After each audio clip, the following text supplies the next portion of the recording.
இன்றைக்கி மீன் குழம்பு எப்படி செய்யலான்னு பார்க்கலாம் வாங்க. 3 கரண்டி கல்லெண்ணெய் எடுத்திருக்கேன். ஒரு 4 ஸ்பூன் வடகம் எடுத்திருக்கேன்.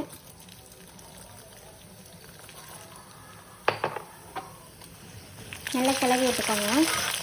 ஸ்லோவில் வச்சுக்கோங்க, அப்போ தான் வடகம் தீயாது.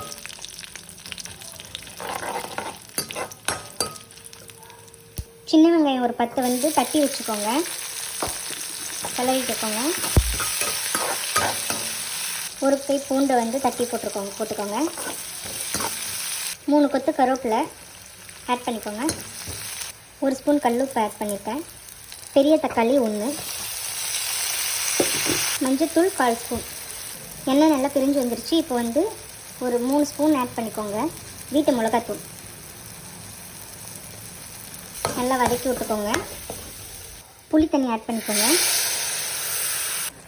2 கிளாஸ் தண்ணி ஆட் பண்ணிக்கோங்க.